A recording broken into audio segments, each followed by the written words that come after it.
Hey guys, welcome back to the Prehistoric Life Podcast, and today we're back for another dinosaur battle for the tournament. And today we have the Alaskan showdown, Pachyrhinosaurus versus Nanuqsaurus. So I'm gonna start off with Nanuqsaurus. So it's got that smaller Tyrannosaurus build, covered in fur. It's a bit tinier. Coming in at 5.9 feet tall, 1,800 to about 1.8 tons, and it was about 19.69 feet long.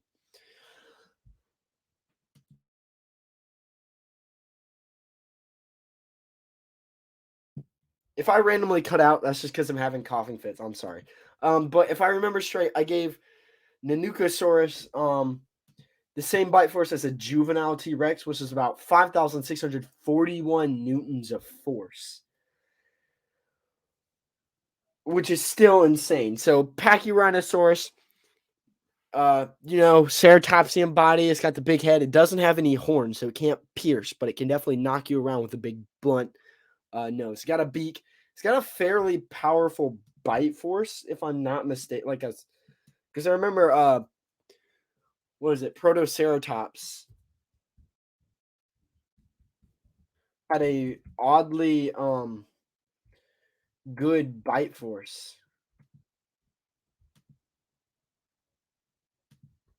But here's the thing with this one too. It's gonna be kind of like the Jurassic one at the very beginning with Stegosaurus versus Allosaurus, because the one is the prey animal, one is the hunter.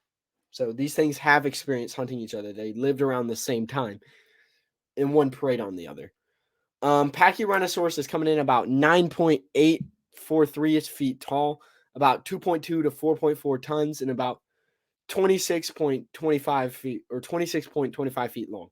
So Pachyrhinosaurus is definitely larger. Nanuqsaurus does have the better weapons, in my opinion, with that bite force. It also did not have a lot of coverage whenever it hunted, usually because it lived in like polar woodlands kind of area, so it wasn't really a prey hunter. It was more like a sprint after you, tackle you, take you down hunter. So it's it's got very powerful back legs. But yeah, so they're going to be in a tundra wasteland. But it's just going to be head to head, no sneak attacks, just head on. Yeah, I don't really know how I'm going to do this one. But let's dive right into it. It's probably going to be a shorter one too. Pachyrhinosaurus is staring down Nanuqsaurus. Nanuqsaurus steps up to the plate as the Pachyrhinosaurus feeds. Pachyrhinosaurus notices it, snorts, and digs in the dirt a little bit, showing its ground like it's getting ready to charge. Nanuqsaurus snarls at it. Nanuqsaurus quickly charges in as Pachycephalosaurus charges. Not Pachycephalosaurus, Pachyrhinosaurus. Pachyrhinosaurus charges in. Nanuqsaurus is able to realize it, step out of the way as Pachyrhinosaurus passes it.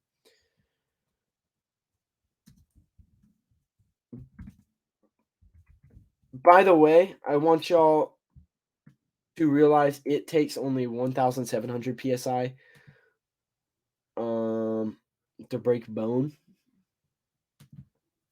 and pelvis. So Pachyrhinosaurus's frill has this hole, so it could probably be, So Nanuqsaurus quickly, as Pachyrhinosaurus charges, nips at its neck, quickly getting his jaws in there, sinking its teeth into the neck of Pachyrhinosaurus.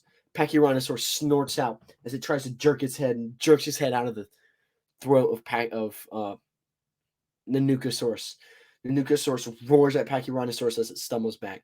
Pachyrhinosaurus starts shaking its frill, trying to startle Nanuqsaurus. Nanuqsaurus does not back down.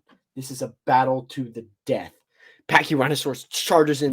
Nanuqsaurus tries to dodge again, but gets slammed into the side, getting sent a little ways, sliding on its side. It's able to get up, though. Pachyrhinosaurus snarls and huffs and snorts at Nanuqsaurus. Nanuqsaurus just stalks its prey, staring, bloodlust in its eyes, not caring for the consequences. Nanuqsaurus charges in. Pachyrhinosaurus was not ready for it, but it's able to quickly kind of sidestep. But Nanuqsaurus is able to account for it, biting into the side of the frill. Biting, breaking the bone, ripping a chunk of the frill off. Pachyrhinosaurus quickly screams out in agony as it's able to use its beak to kind of chip at the leg of Nanuqsaurus, taking out a small chunk. Nanuqsaurus is able to stumble back, but also it stumbles back to the side of Pachyrhinosaurus, quickly lunging in at the side of the stomach, biting and ripping at its flesh. Pachyrhinosaurus is able to tear itself away and hit Nanuqsaurus with its face. In the face. Both ways.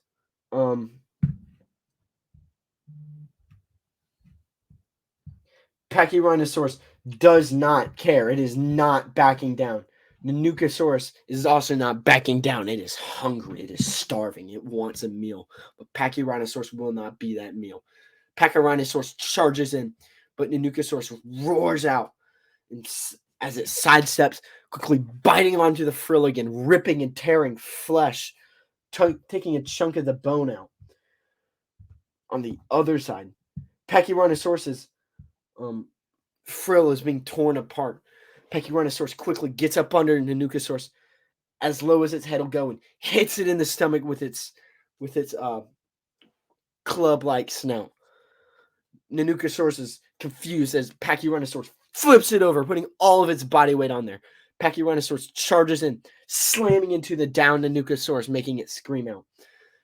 Pachyrhinosaurus tramples over it, but Nanuqsaurus is able to stumble its way back to its feet. It's not looking too good for Nanuqsaurus. As Pachyrhinosaurus snorts out, charging its leg again, getting ready to charge. It charges in, swings its head. As Nanuqsaurus is standing there, it gets its lower jaw and face. Whack! Knocked. Its lower jaw goes limp a little bit, knocking teeth out as it falls to the side. Nanuqsaurus is able to slowly rise. Since Pachyrhinosaurus doesn't have that piercing horn, it can't end it as quickly. It has to basically end this with blunt force trauma. But Nanuqsaurus is not backing down. As blood drips onto the snow, it sticks out like a sore thumb. Or blood on snow, for lack of better terms.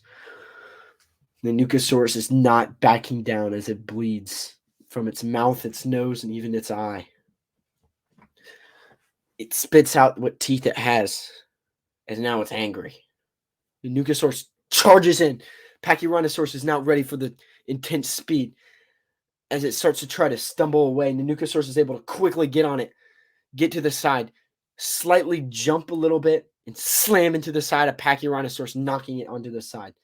Pachyrhinosaurus starts kicking towards Nanuqsaurus's face, but Nanuqsaurus gets Pachyrhinosaurus's foot right in its mouth, right in its jaws. Crunch! Right through some of the bone, right through the what you would call the wrist area. Basically breaking, severing, cutting all ties to that foot. Pachyrhinosaurus tries to stand up, but it's limping. It puts weight on that front foot, but Nanuqsaurus is not letting it get up. Quickly biting the neck of Pachyrhinosaurus, slamming it back on the ground. Pachyrhinosaurus tries to hit it with its frill, and it knocks Nanuqsaurus, cutting out and gouging out one of its eyes. With its jaw and rounded area, it kind of hits Nanuqsaurus right in the face. Not gouging its eye out all the way, but dazing it. Nanuqsaurus stumbles back as Pachyrhinosaurus tries to stand up. It places weight on its foot, but it quickly falls to the ground again. Nanuqsaurus quickly takes advantage of this, going and biting the back of the neck again, clamping down tight as it quickly severs part of the spinal cord. barely starting to crack the vertebra. Pachyrhinosaurus is screaming out as Nanuqsaurus barely shifts a jaw and shakes his head, and its teeth slide right between the perfect slits of Pachyrhinosaurus' vertebrates, quickly chopping and severing the spinal cord. Pachyrhinosaurus spits out blood, coughs up blood, letting out one last slight snort as its head falls to the ground. As its flailing legs and tail and head falls to the ground limp. Pachyrhinosaurus is barely hanging on for dear life, but it can't move. It's paralyzed. Nanuqsaurus quickly places its foot right on Pachyrhinosaurus' face as it starts to tear and rip, leaving Pachyrhinosaurus alive as it devours it. All right, well, yeah, Nanuqsaurus was kind of destined to win this one because,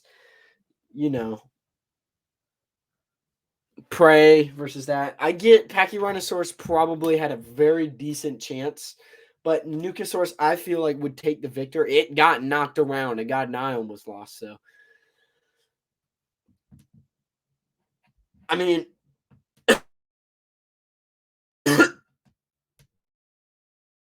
I'm just saying Pachyrhinosaurus would win 2-3 times out of 10. Not saying it's a pushover, but Nanuqsaurus is definitely taking the cake on this one.